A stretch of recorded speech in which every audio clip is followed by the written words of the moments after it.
اعوذ باللہ من الشیطان اللعین الرجیم بسم اللہ الرحمن الرحیم الحمد للہ رب العالمین والصلاة والسلام علی النبی الکریم وعلی آلہ الطیبین الطاہرین المعصومین المنتجبین ولعنت اللہ علی اعدائہم من الآن الى قیام یوم الدین آمین یا رب العالمین.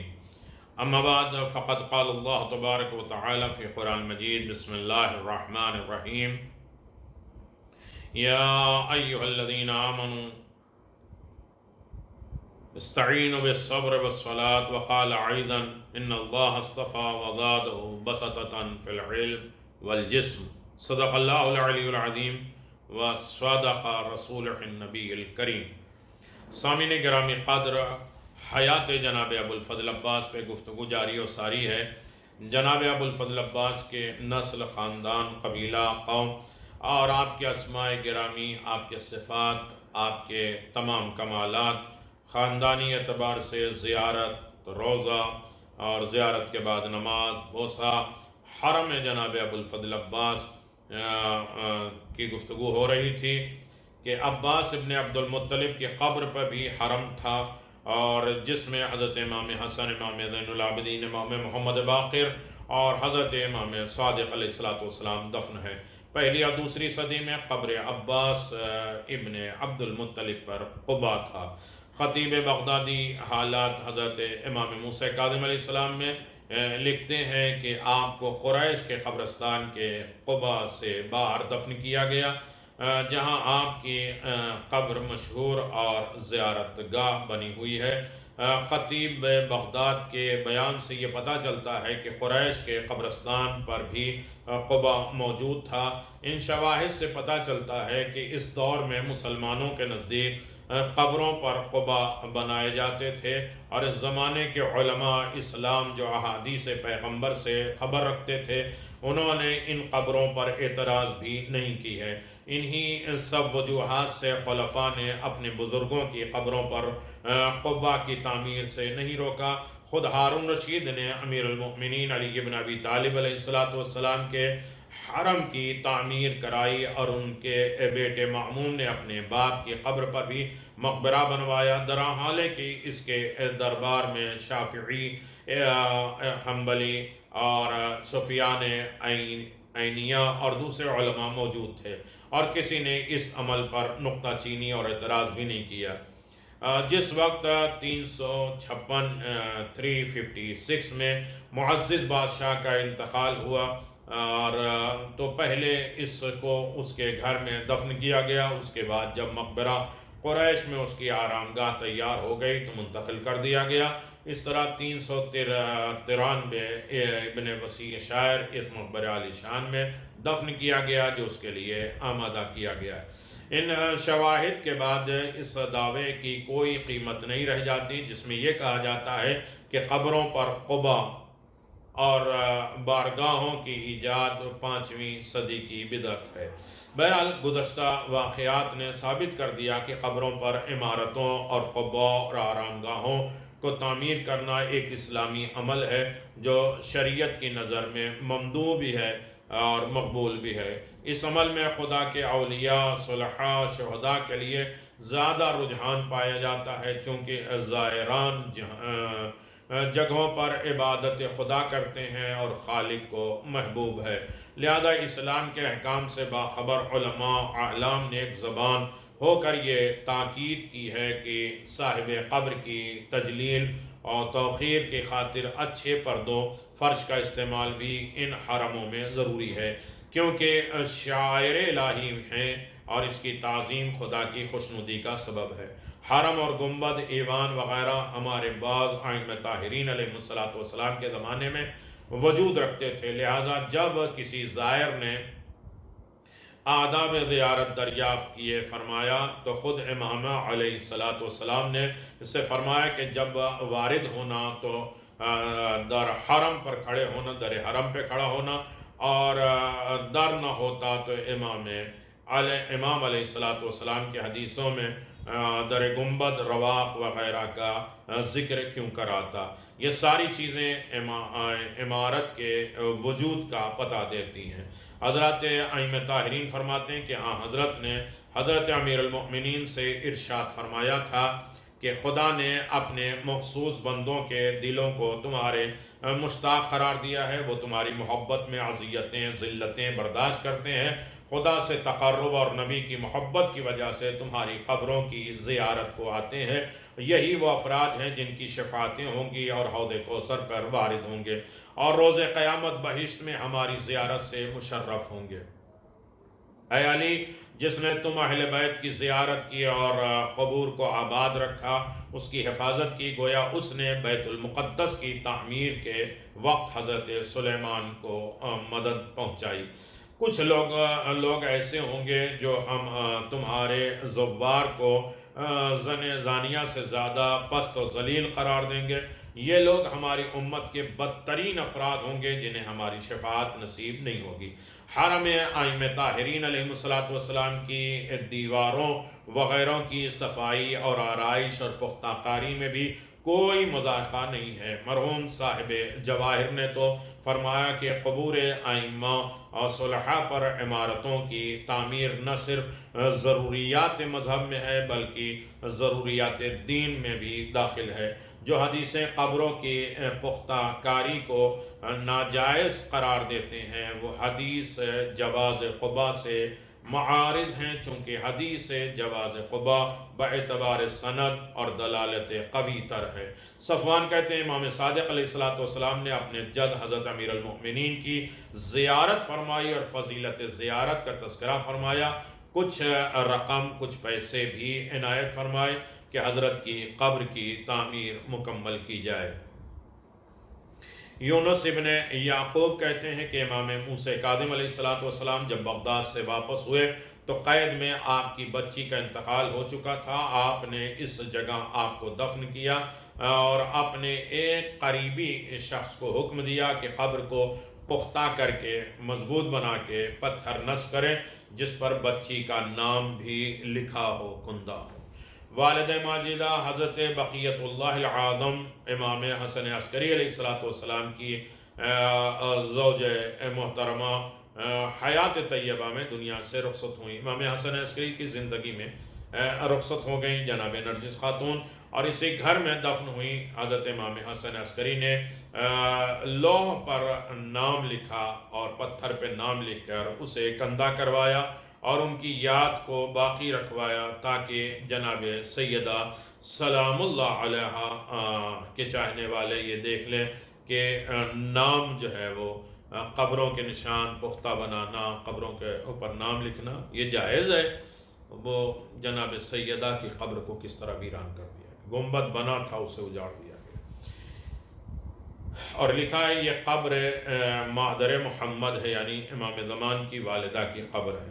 یہ انداز صرف خاندان رسالت اور امامت کے لیے مخصوص نہیں ہے بلکہ افراد صالح شہداء انبیاء کے لیے بھی رجحان رکھتا ہے۔ جو حدیثیں جواز قبا کی نفی کرتی ہیں اس سے مراد یہ ہے کہ ان قبروں کو دیوار کے نیچے قرار دینا درست نہیں ہے، چونکہ صاحب قبر کی عظمت عزت کے منافی ہے، لہذا موجودہ انداز کے حرم گنبد اور قبا وغیرہ شرعی نقطہ نظر سے اشکال نہیں رکھتے۔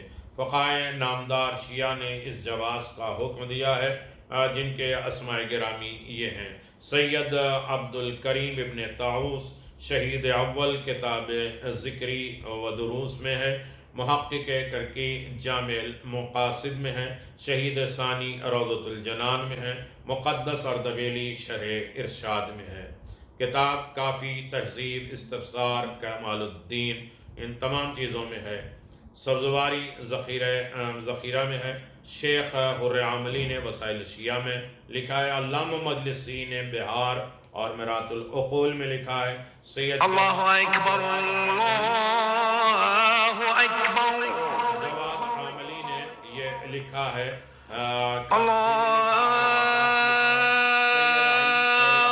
اکبر اللہ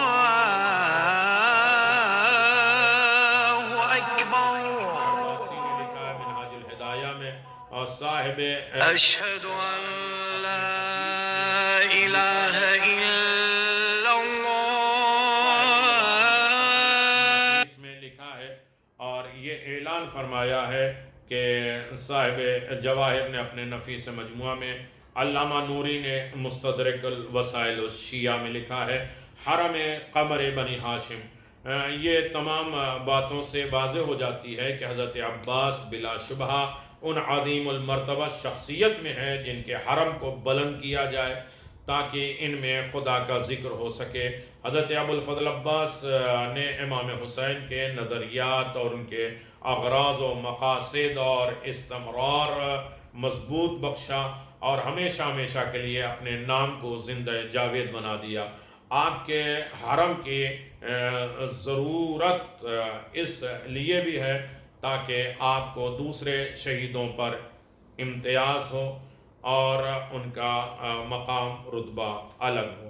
امام جعفر صادق علیہ السلام نے اپنی زیارت میں جس منزلت کا تذکرہ کیا ہے اس کی روشنی میں بھی آپ کا حرم بالکل علیحدہ تعمیر ہونا چاہیے، الگ بنے، اور آپ کی عظمت تک نہ کوئی پہنچ سکتا ہے اور نہ کوئی شہید جا سکتا ہے.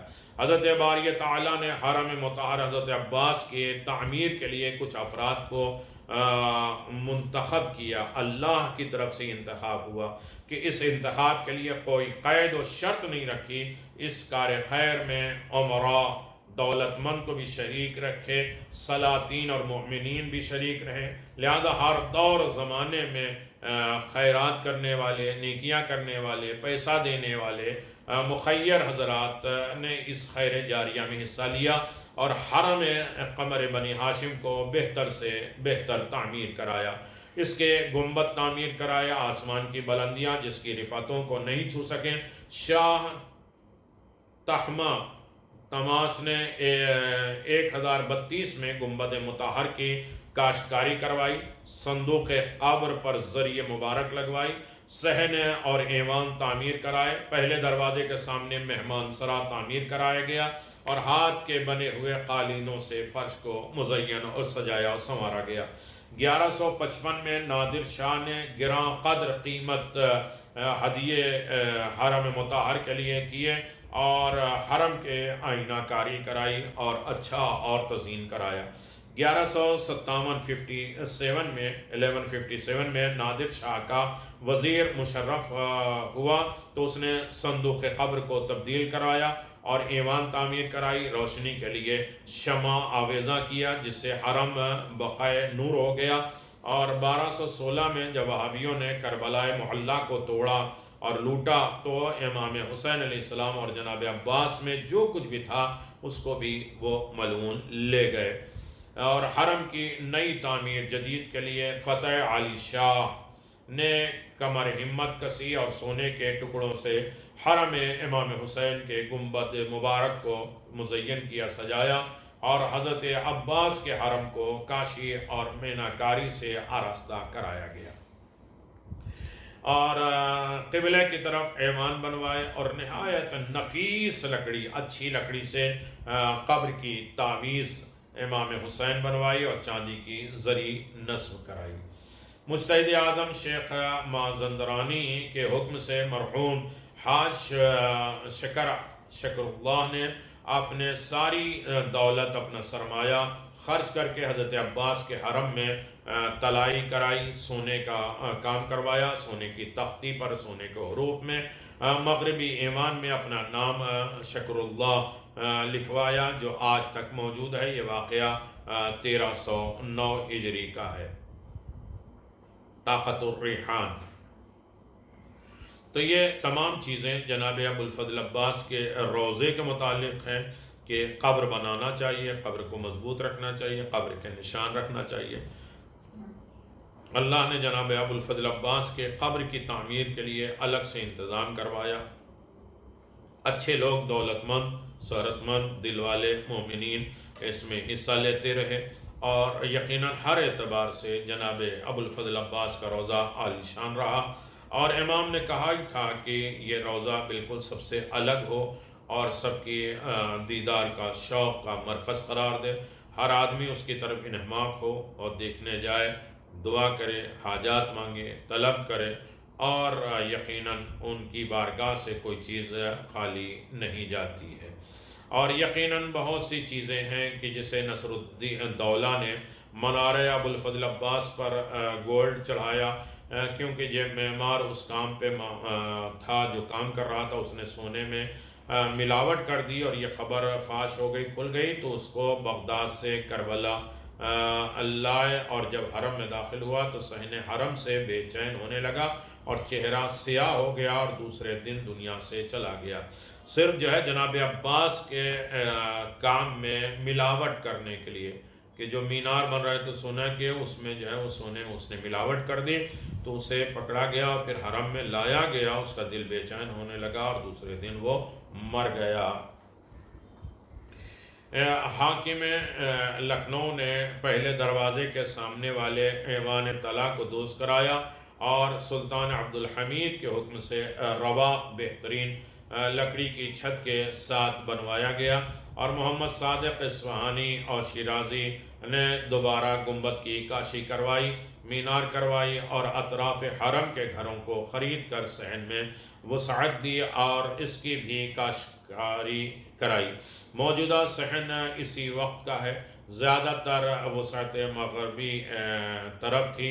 خود مرحوم صادق اصفہانی قبلہ کی طرف والے دروازے کے پہلو میں دفن ہے، اور جو وہ در آج بھی انہی کے نام سے موسوم ہے۔ ایوان طلا کے مقابل میں چاندی کا در ہے، اور جو خود حرم مطہر کے خادم مرحوم سید مرتضیٰ نے 1355 میں بنوایا۔ اسی ایوان طلا میں استاد شیخ سخن شیخ محمد علی یعقوبی کا قصیدہ بھی لکھا ہوا ہے۔ جناب ابو الفضل عباس کے خدمت گزار حرم مطہر انشاءاللہ اس پر گفتگو جاری و ساری رہے گی۔ آپ ملاحظہ فرماتے رہیں، باب الحوائج کو یاد کرتے رہیں اور اس پیغامات کو عام کرتے رہیں۔ باب المراد بحق جناب فاطمہ زہرا آپ سب کی حاجت کو قبول و مقبول فرمائے۔ آج جناب سیدہ سلام اللہ علیہ کی ولادت باسعادت کے دن ہے۔ جتنی بھی رحمتیں، برکتیں، عنایتیں پروردگار کی طرف سے ہیں، اس میں آپ بہترین حصے دار رہیں۔ آپ کی مناجات، آپ کی دعا، آپ کی حاجات خداوند عالم بحق الزہرا قبول و مقبول فرمائے۔